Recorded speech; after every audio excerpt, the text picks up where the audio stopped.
네, 날씨가 참 더워졌죠. 네, 우리 옆에 분들 바라보시면서 건강 조심하세요. 건강 조심하세요. 네, 무더워가지고 너무너무 무더워요. 그래서 가만히만 있어도 땀이 절절절 나는 그런 날인 것 같습니다. 더위 조심하시고 또 우리가 건강함으로 또 건강할 때 우리가 신앙을 지킬 수 있습니다. 오늘은 종이 아닌 아들로라는 제목으로 하나님의 말씀을 전합니다. 우리는 때때로 이러한 질문을 스스로에게 하게 됩니다. 나는 누구일까? 나는 누구일까?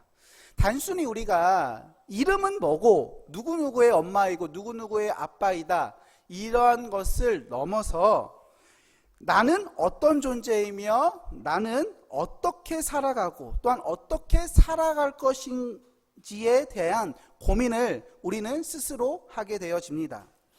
하지만 사실은 이렇게 묻고 있는 경우가 더 많아요. 어떤 경우이냐?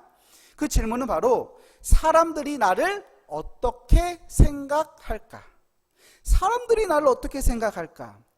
학생들은 친구들의 눈치를 보고 직장인들은 상사와 동료들의 평가에 마음이 흔들리게 됩니다. 또한 부모는 자녀와 사회의 기대감에 눌려 살아가게 되지요. 심지어 교회 안에서도 저 사람처럼 기도하지 못하니까 난 부족한가 봐 이렇게 생각을 하면서 자기를 계속해서 종처럼 대하는 경우가 많습니다. 사람의 마음은 연약합니다. 그래서 사람들의 한마디의 그 칭찬에 날아갈 듯 기뻐요. 누가 저에게 또 누가 우리들에게 야, 너 오늘 좀 스타일이 너무 세련된데 너 멋진데 하면은 날아갈 듯이 기뻐요. 하지만 반대로 한마디의 무시나 또 한마디의 거절을 우리들에게 하게 되어진다고 한다면 금세 주눅이 들게 됩니다. 이런 우리에게 하나님은 오늘 말씀을 통해 분명히 말씀하세요. 뭐라고 말씀을 하시냐? 너는 종이 아니라 너는 아들이다. 너는 종이 아니라 너는 딸이다. 라고 말씀을 하십니다. 네가 잘나서가 아니라 내 아들이 너를 위해 왔기 때문에 그렇다라고 주님은 우리들에게 말씀을 하십니다. 여러분, 자녀들이 부모들에게 가장 듣고 싶은 말이 뭔지 아십니까? 자, 문제예요. 1번, 장난감 사줄게. 이거 원하는 거 사줄게. 이 말을 가장 듣고 싶어 할까요? 2번, 오늘 외식할까? 외식할까? 3번, 난 널 사랑해. 어떤 말을 가장 우리의 자녀들은 듣고 싶어 할까요? 장난감 사줄게. 용돈이야. 돈 있어. 돈 줄게. 뭐 사줄게. 이걸까요? 아니에요. 가장 듣고 싶은 말은 난 널 사랑해. 우리 여름이랑 우리 이름이에게 저희 부부가 이름아 사랑해. 여름아 사랑해 하면 세상을 다 가진 것처럼 행복해해요. 물론 장난감을 사주고 물론 뭐 좋은 곳을 데려가도 좋아하지만 아빠랑 엄마는 너를 너무너무 사랑해 사랑해 사랑해 이 노래 불러주면 얼마나 우리 여름이가 행복해하는지 몰라요. 그럼 우리 여름이가 어떻게 얘기해요? 여름이도 아빠 사랑해 이렇게 얘기해요. 얼마나 이 말이 우리 아이들이 참 듣고 싶어 하는지 모릅니다. 오늘 하나님 아버지는 바로 그 말씀을 우리들에게 하고 계신 거예요. 너는 내 사랑하는 자녀다. 너는 종이 아니라 내 사랑하는 아들이야. 내 사랑하는 딸이야. 너를 정말 정말 사랑해 라고 말씀하시는 것입니다. 오늘 이 시간 이 말씀 앞에서 우리 마음에 새겨진 종의 마음을 벗어버리고 하나님의 사랑받는 자녀로서 다시 서시는 시간이 되기를 소망합니다. 첫 번째 우리를 바라보아야 할 것은 율법 아래에 있을 때 우리는 종과 같다라는 거예요. 율법이라는 것 아래에 있을 때 우리는 뭐와 같다고요? 종과 같다.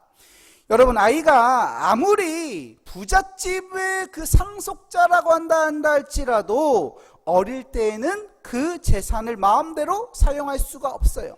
아무리 부자여도 그 어린아이는요, 그 가지고 있는 그 재산을 마음껏 쓸 수 없어요. 왜냐? 올바르게 그 많은 돈을 사용할 수 없기 때문에 그 돈을 대신 누군가가 관리를 해주고 아이는 제한된 자유 안에서 살아가게 됩니다. 그래서 바울은 이 상황을 이렇게 이야기를 합니다. 1절을 보니까 유업을 이을 자가 모든 것의 주인이나 어렸을 동안에는 종과 다름이 없어서라고 이야기를 해요. 우리가 예수님을 만나기 전 하나님께서 주신 율법 아래에 있었던 우리의 모습이 바로 이러한 모습이라는 거예요. 많은 재산을 소유했지만 내가 이것을 마음껏 사용하지 못하고 절제되어졌던 이런 모습들이 바로 율법 아래에 있었던 우리의 모습과 같다라는 것입니다. 하나님의 백성이긴 하지만 죄와 율법의 얽매임 속에서 자유를 누리지 못하는 그러한 종의 상태가 바로 율법 아래에 있던 우리의 모습이라는 거예요. 그래서 이 율법은 우리를 위해서 주신 선한 도구입니다. 하지만 문제는 그 율법이 우리의 죄를 해결할 수는 없다라는 거예요. 대신 거울처럼 우리의 죄를 또렷하게 보여주는 도구로서는 이 율법이 사용이 되어진다라는 거예요. 여러분, 우리가 거울이 있다라고 생각을 해볼 때 거울이 아무리 깨끗한다 할지라도 거울이 제 얼굴에 있는 얼룩을 깨끗하게 닦아주지는 못하는 것처럼 율법은 마치 이 거울처럼 우리의 죄를 보게 할 수는 있다 한다 할지라도 그 죄를 깨끗게 하거나 용서할 수는 없다라는 거예요. 뭐가요? 율법이요. 그래서 이 율법 아래에 있을 때 사람들의 마음은 항상 하나님 앞에서 불안합니다. 하나님 말씀을 이 정도 지켰는데 괜찮을까? 혹시 벌 받지는 않을까? 라는 이런 생각을 갖게 된다라는 거예요. 그런데 이 마음은 아들의 마음이 아니라 종의 마음이라는 것입니다. 사랑을 기대하는 마음이 아니라 처벌을 두려워하는 마음인 것이에요. 그런데 우리도 때때로 이러한 마음에 사로잡힐 때가 있습니다. 예배를 드려도 기도를 해도 마음 한켠에 늘 찜찜함이 있는 거예요. 내가 하나님 앞에 설 자격이 있는 걸까? 이런 위축된 마음을 갖게 될 때가 있다라는 거예요. 이러한 모습은 우리가 율법 아래에 있을 때 우리는 마치 상속자임에도 재산을 하나도 사용하지 못하는 이 어린아이처럼 형식은 있지만 자유가 없는 그런 모습 속에 살아가는 것과 같다라는 것입니다. 하나님의 사랑을 온전히 누리지 못한 채 늘 어떤 기준을 통과해야만 하는 그러한 생각에 사로잡혀서 마치 종처럼 살아가는 모습이 그이 오늘에 나오는 종의 모습인 것입니다. 여러분들도 혹시 이런 율법적인 마음에 붙잡혀 살아가고 계시지는 않으십니까? 신앙생활을 하는 것이 기쁨이 되기보다는 나에게 부담이 돼요. 하나님은 친근한 아버지라기보다는 멀리 계시는 무서운 멀리 계시지만 언젠가는 만날 심판자로서 부담을 느끼고 계시지는 않으십니까? 그렇다면 오늘 이 말씀은 우리를 깨우쳐 주실 거예요. 너는 종이 아니다. 하나님은 우리를 더 이상 종으로 대하지 아니하십니다. 그분은 우리를 자녀로 불러주셨다라는 거예요. 그리고 이제 그 다음 단계로 나아가게 되는 것입니다. 이번엔 하나님께서 우리를 어떻게 자녀로 삼아 주셨는지 우리가 알아보고자 합니다. 두 번째는 예수 그리스도로 말미암아 우리는 아들이 되었다라는 거예요. 누구로 말미암아요? 예수 그리스도로. 사랑하는 여러분, 하나님은 우리가 종으로 남아 있기를 원하지 않으셨어요. 그래서 직접 이 땅에 내려오십니다. 그래서 4절과 5절 우리 함께 읽어볼까요? 4절과 5절입니다. 시작! 때가 참에 하나님이 나게 하시고 율법 아래에 나게 하신 것은 율법 아래에 있는 자들을 속량하시고 우리로 아들의 명분을 얻게 하려 하십니다. 아멘. 여기서 우리는 두 가지를 분명히 볼 수 있습니다. 자, 첫 번째는 하나님의 계획은 철저한 계획이었다라는 거예요. 철저한 계획. 하나님의 계획. 그냥 막 어쩌다가 그래 내가 지금 내가 예수 내 아들 예수 보내줄게. 그래 야 예수 이제 죽는 게 나을 것 같은데? 아니 안 죽는 게 나을 건가? 이런 게 아니라는 거예요. 하나님의 그 철저한 계획 아래 우리 인간을 구원하시기 위한 그 계획은 철저한 하나님의 계획 아래 있었다. 이게 첫 번째예요. 두 번째는 하나님의 깊은 사랑이 바로 이 구원의 사역이라는 거예요. 이 구원하신 이 사역들은 하나님의 사랑을 우리들에게 보여주는 사역이라는 거예요. 하나님은 4절에 때가 참에라는 이 말처럼 시간이 무르익고 구원의 계획이 완벽하게 준비가 되어졌을 때 예수님을 우리들에게 보내주셨다라는 거예요. 그냥 아담이 처음에 죄를 지었을 때, 하와가 처음에 죄를 지었을 때, 야 쟤네 안 되겠다, 그냥 내가 내 아들 예수를 보내야 되겠다, 딱 그때 보내실 수도 있어요. 하지만 예수님은 때가 참에 그때 예수 그리스도를 이 땅 가운데 보내주십니다.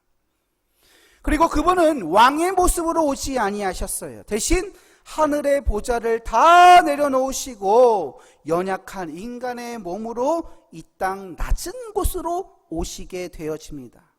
그 이유는 무엇일까요? 단 하나, 우리 인간을 구원하시기 위해, 우리를 자녀 삼아 주시기 위해 그리하셨다라는 거예요.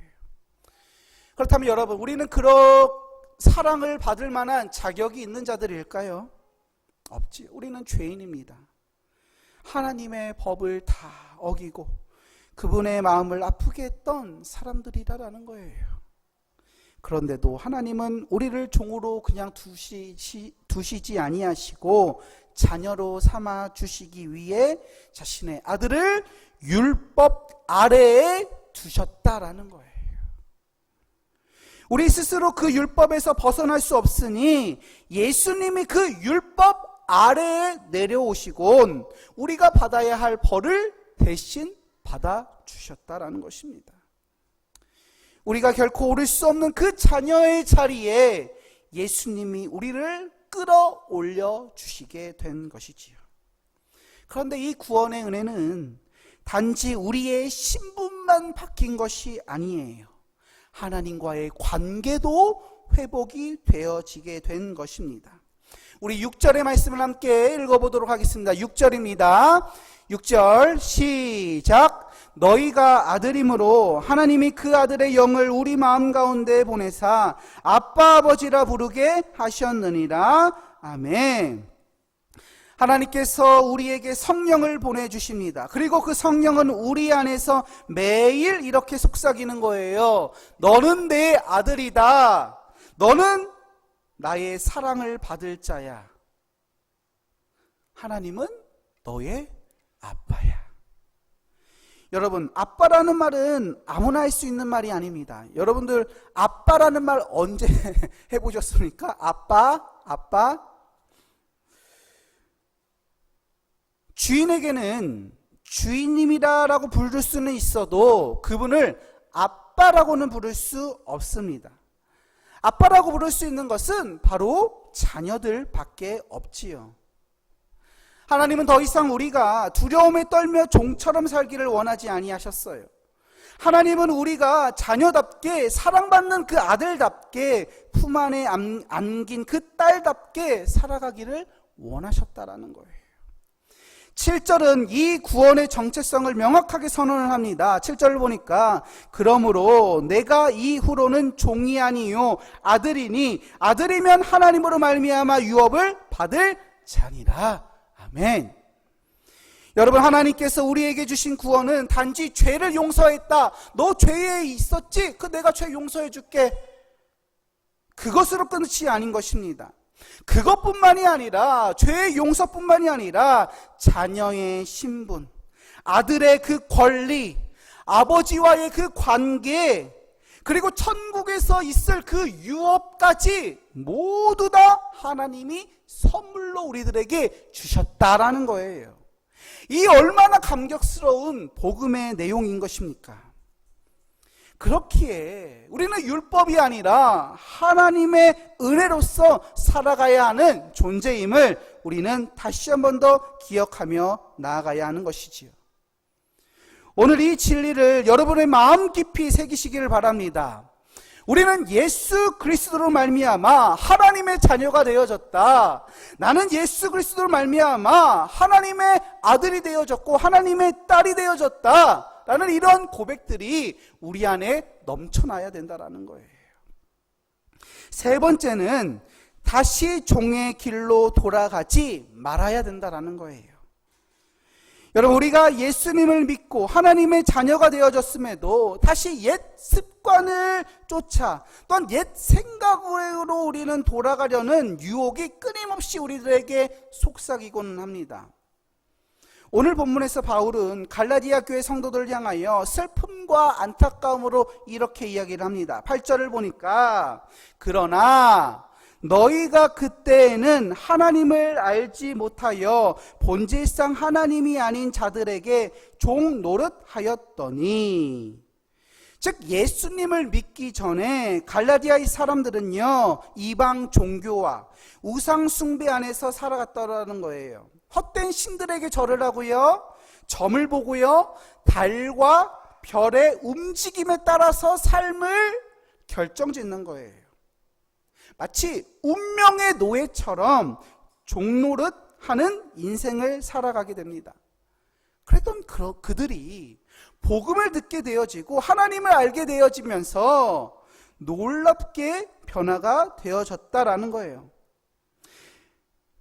그런데 하나님 알게 되어졌는데 그것보다 더 놀라운 것은 하나님께서 그들을 9절에 이미 아셨을 뿐만이 아니라 자녀로 삼아 주셨다라는 거예요. 이미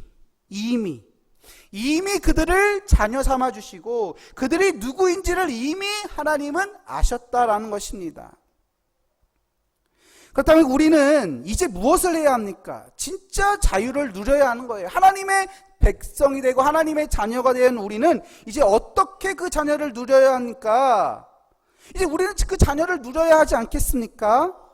그런데 오늘 바울은요 이렇게 걱정을 합니다. 뭐라고 걱정을 하느냐? 이 사람들이 다시 율법주의라는 새로운 종살이로 돌아가려고 하고 있다라는 거예요. 옛날에 막 별을 보면서 달을 보면서 해를 보면서 자신의 운명을 거기다 다 맡기면서 막 그렇게 살았던 그들이 예수님을 또한 알고 또한 예수님의 그 사랑을 알면서 회복이 되어졌는데 다시 율법주의로 돌아가려고 하는 그들의 모습을 보면서 안타까움을 표현하고 있다는 거예요. 율법주의는요 겉으로 보기에는 종교적인 열심이에요. 막 열심히. 자, 그런데 이들을 향하여 바울은 뭐라고 이야기하느냐? 9절에 약하고 천박한 초등 학문으로 돌아가고 있다라는 거예요. 여기서 약하고 천박하다라는 말은 우리를 구원할 능력이 없고 하나님의 마음과 멀어진 헛된 행위를 바로 약하고 천박하다라고 표현을 하는 것입니다. 달과 해를 보면서 또 별을 보면서 자신의 인생을 거기다 다 맡기는 것, 이 일들은 약하고 천박한 일들인데 그것은 너희를 구원할 능력이 전혀 없다. 하나님의 마음을 멀게 하는 그런 행위에 불과한 그것들로부터 너희들이 다시 돌아가려고 하는구나 안타까워하는 것입니다. 그 길은 복음과는 전혀 다른 길이에요. 그래서 바울은 갈라디아 교회 성도를 위하여 눈물로써 기도합니다. 뭐라고 기도합니까? 11절을 보니까 내가 너희를 위하여 수고한 것이 헛될까 두려우노라. 야, 내가 그렇게 너희들을 위하여 정말로 그 하나님의 말씀을 가르쳤는데 너희들이 그 너희들 내가 떠나고 나서 그 너희 갈라디아 교회에 그 율법주의자들이 왔을 때 너희들의 마음이 막 휘몰아치고 막 요동하고 흔들리는 모습을 보니까 내 수고가 헛될까 두려워하노라. 그는 울며 그들에게 말하는 것입니다. 여러분, 이 말씀은요 갈라디아 교회 성도들에게만 해당하는 말씀이 아니에요. 오늘날 우리들에게도 주시는 주님의 깊은 경고입니다. 예배는 드리지만 여전히 마음은 불안하고 무언가를 해야만 하나님이 좋아할 것이라 라는 생각, 나는 아무 자격도 없는 사람이야 라고 하면서 자신을 비하하며 더 열심히 하지 않으면 하나님이 나에게 벌을 내려주실 거야 라는 그러한 불안, 이 모든 생각은 다시 종의 길로 돌아가려는 그러한 마음이라는 거예요. 그 길은 하나님이 원하시는 길이 아닌 것이지요.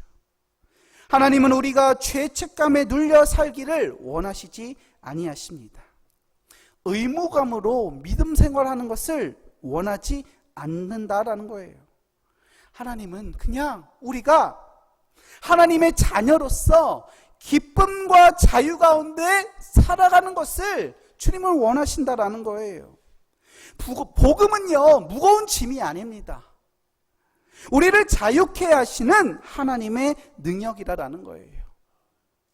요즘 젊은 사람들 중에, 요즘 직장인들 사이에 퇴사를 하는 사람들이 많아요. 퇴사를 한 다음에 야 나는 자유롭게 그냥 내 시간에 그냥 내 시간을 딱딱딱 출근, 퇴근 여기에 얽매이는 것이 아니라 그냥 내 맘대로 프리랜서로서 일하고 싶어 라고 말을 하면서 그냥 퇴사를 하는 젊은이들이 많습니다.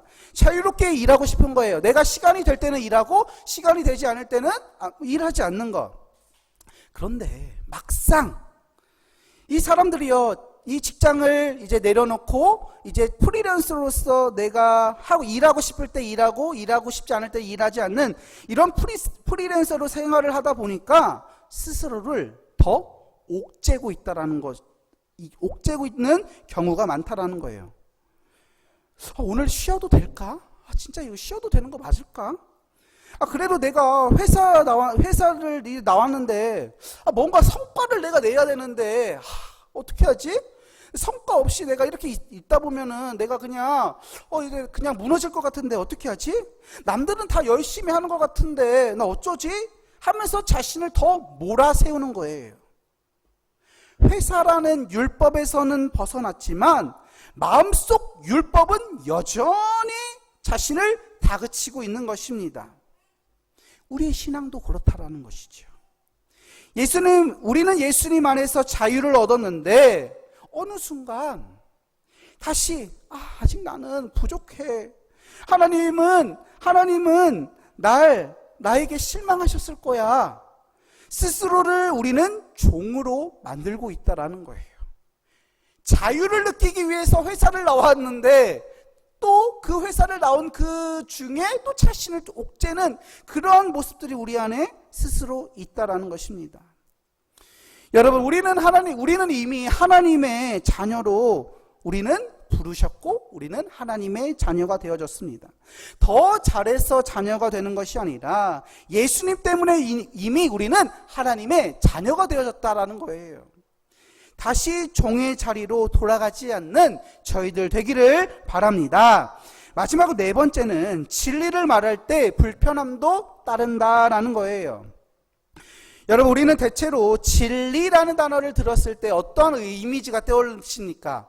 빛, 기쁨, 자유, 이런 생명, 이러한 이미지가 우리들 안에 떠올릴 것입니다. 그러나 동시에 진리라는 것은요, 우리 안에 있는 불편한 것들을 흔들고 또한 익숙한 것들을 내려놓게 만들기도 한다라는 거예요. 그래서 진리를 듣는 것이 언제나 기분 좋고 언제나 편하지만은 않는다라는 것이에요. 진리를 들었을 때 때로는 듣기 싫고 피하고 싶고 심지어 그것을 전하는 사람에게 서운한 마음이 들기도 한다라는 거예요. 바울도 이러한 경험을 합니다. 갈라디아 교인들에게 처음으로 복음을 전했을 때 그들은요 정말 바울을 사랑했어요. 그가 병든 몸으로 찾아왔을 때 13절과 15절을 보면 자신의 눈이라도 빼줄 만큼 극진이 됐다라고 성경은 우리들에게 말을 합니다. 그런데 시간이 지나면 지날수록 바울이 율법주의를 경계하고 오직 복음으로 우리가 돌아가야 합니다 라고 강하게 말하자 사람들의 태도가 바뀌기 시작합니다. 16절에 내가 너희에게 참된 말을 함으로 원수가 되었느냐. 이 말씀에서 바울의 마음이 느껴지지 아니하십니까? 그는 사랑하는 성도들에게 좋은 말만 해주고 싶은 마음들이 가득했을 거예요. 하지만 그는 사랑 때문에 있었어요. 사랑하는 그런 마음으로서 진실한 말 또한 꼭 필요한 말들을 그가 했다라는 거예요. 왜냐? 사랑하는 말, 사랑은 듣기 좋은 말만 하는 것이 아니라 영혼을 살리는 말이기 때문이라는 거예요. 사랑하는 배우자에게 너무 당신 오늘 너무나도 멋져. 당신 너무나도 왜 이렇게 오늘 너무 예뻐. 이 말만 하면서 살아갈 수 있습니까? 아니지요. 안 좋은 길로, 안 좋은 선택을 하려고 한다고 한다면 따끔하게 경고해 주는 것이 그 사람을 사랑하는 방법일 것입니다. 왜냐? 그 방법이 그 사람을 살릴 수 있는 길이기 때문에. 제가 계속해서 지금 갈라디아서를 가지고 계속해서 설교하고 있습니다. 그러면서 계속 반복하면서 이야기를 했지요. 우리가 율법에서 벗어나 복음으로 우리는 새로워져야 합니다 라고 반복해서 지금 몇 주간에 걸쳐서 똑같은 이야기를 계속하고 있다라는 거예요. 왜 그렇습니까? 아마 이 바울과 같은 마음과 비슷하지 않나 생각이 되어져요. 성도들이 듣기 좋고 힘을 낼 수 있는 말을 해주는 것도 좋지만 저 또한 진리의 말, 꼭 필요한 말, 우리 성도들이 정말로 가장 중요하게 여겨야 할 그 말을 전하는 것이 저의 임무이기 때문에, 이 말은 여러분들의 영혼을 살리는 말이기 때문에 아직도 예수님을 믿지만 내 마음 한켠에 아직도 그 율법주의에 사로잡혀서 자유를 누리지 못하면서 하나님은 너의 아버지야. 하나님은 너를 끝까지 지켜주시는 분이고 너를 구원하시는 분이야 라고 이야기를 하지만 내 마음속에 아직도 자유를 느끼지 못하며 아직도 하나님 나는 부족합니다. 나는 이것밖에 안 됩니다 라고 말하는 그런 종의 모습이 있기에 우리의 영혼이 자유함을 얻고자 계속해서 이 중요한 말을 한다라는 거예요. 우리의 삶에도 진리를 전할 때 어려움이 있습니다.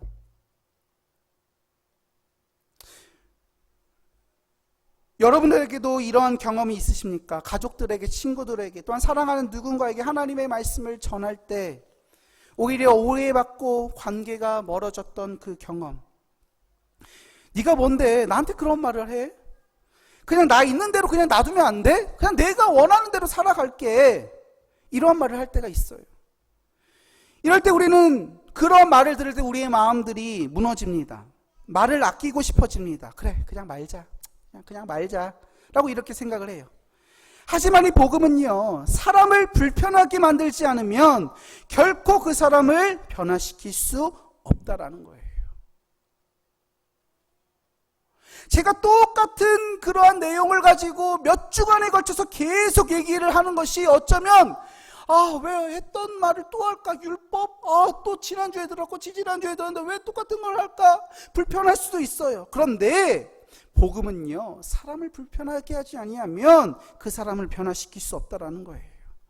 예수님께서도 진리를 전하시다가 미움을 받으셨고 또한 바울도 그 길을 걸었다라는 거예요.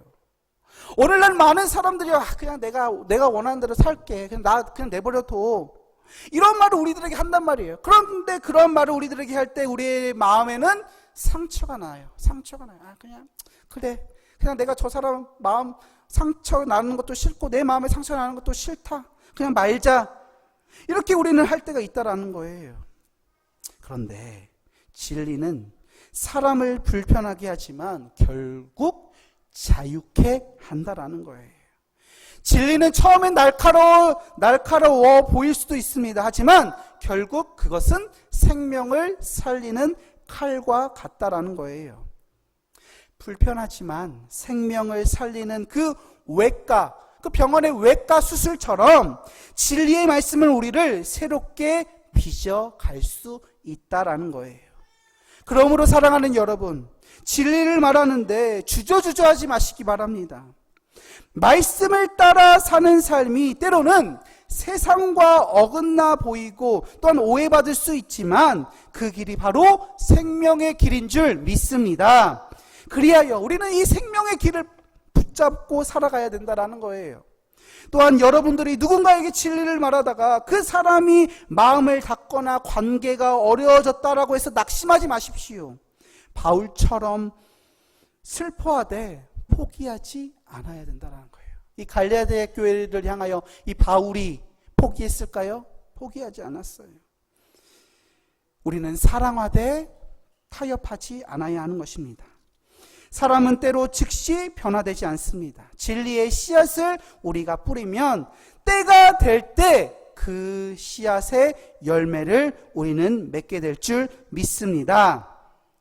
마무리하겠습니다. 오늘 우리는 복음의 가장 놀라운 진리를 다시 한 번 더 들었어요. 우리는 종이 아니라 하나님의 아들이며 하나님의 딸입니다. 하나님은 우리를 단지 죄에서 구해내신 분, 나를 구해주신 분이야, 은혜를 받은 분이야, 그것으로 끝나는 것이 아니라 우리를 구원해 주실 뿐만이 아니라 우리를 하나님의 자녀 삼아 주셨다라는 거예요. 이것은 곧 관계의 회복인 것입니다. 하나님을 이제 심판자로 대하는 것이 아니라 아빠라고 부를 수 있는 그러한 친밀한 관계가 되는 것이 바로 이 복음인 줄 믿습니다. 여러분, 우리가 자녀가 되어졌다라는 이 사실을 진심으로 믿는다면 이제 우리의 신앙생활이, 신앙 태도가 어떻게 달라져야 됩니까? 예배는 눈치 보며 드리는 행위가 아니라 아버지를 만나고 싶은 그런 기쁨의 시간이 되어져야 하는 거예요. 기도는요, 무엇인가를 얻어가는 그러한 거래의 시간이 아니라 아버지와 나누는 그러한 친솔한 대화를 나누는 시간이 되어져야 합니다. 그리고 율법을 우리가 지키는 것은 벌을 받을까봐, 하나님께 벌을 받을까봐 억지로 하는 것이 아니라 아버지를 닮아가고 싶은 그 아들의 심정으로서 우리는 이 율법을 지켜나가는 것입니다. 온전히 우리가 하나님의 자녀로서 그 아버지를 닮아가며 그 아버지와의 그 관계를 또한 기쁨으로 누리며 살아가는 우리 모든 한마음의 성도님들 되시기를 축복드립니다.